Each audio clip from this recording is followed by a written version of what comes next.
बोलिए श्री कृष्ण भगवान की जय। बोलिए ग्यारस मैया की जय। भादवा महीना की अंधेरी एकादशी की आपने कथा सुनाऊं। भाद्रपद मास की अज्जा एकादशी का महात्म्य। युधिष्ठिर ने पूछा, जनार्दन, अब मैं ये सुनना चाहता हूँ कि भाद्रपद मास के कृष्ण पक्ष में कौन सी एकादशी होती है, कृपया बताइए। श्री कृष्ण भगवान बोले, राजन, एक चित होकर सुनो। भाद्रपद मास के कृष्ण पक्ष की एकादशी का नाम अज्जा है। वह सब पापों का नाश करने वाली बताई गई है।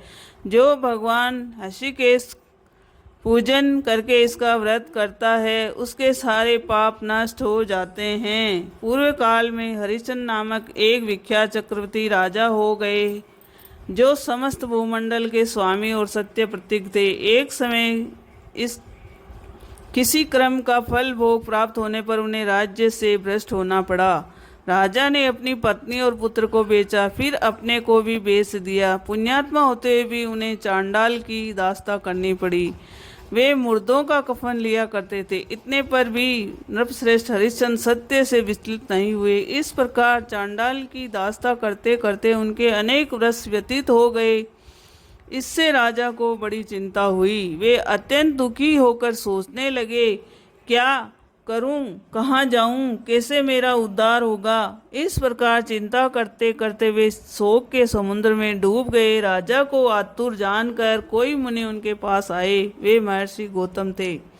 श्रेष्ठ ब्राह्मण को आया देख नृपश्रेष्ठ ने उनके चरणों में प्रणाम किया और दोनों हाथ जोड़ गौतम के सामने खड़े होकर अपना सारा दुख में समाचार कह सुनाया।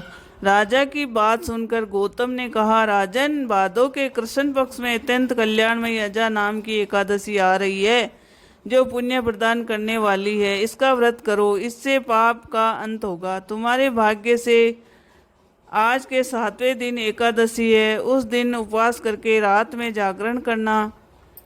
ऐसा कहकर महर्षि गौतम अंतर्ध्यान हो गए। मुनि की बात सुनकर राजा हरिश्चंद्र ने उस उत्तम व्रत का अनुष्ठान किया। उस व्रत के प्रभाव से राजा सारे दुखों से पार हो गए। उन्हें पत्नी का सानिध्यान और पुत्र का जीवन मिल गया।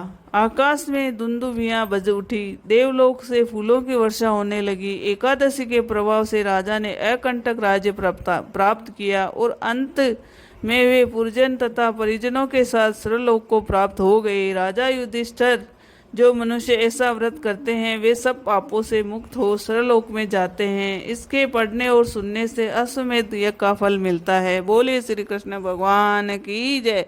बोले ग्यारस मैया की जय हो।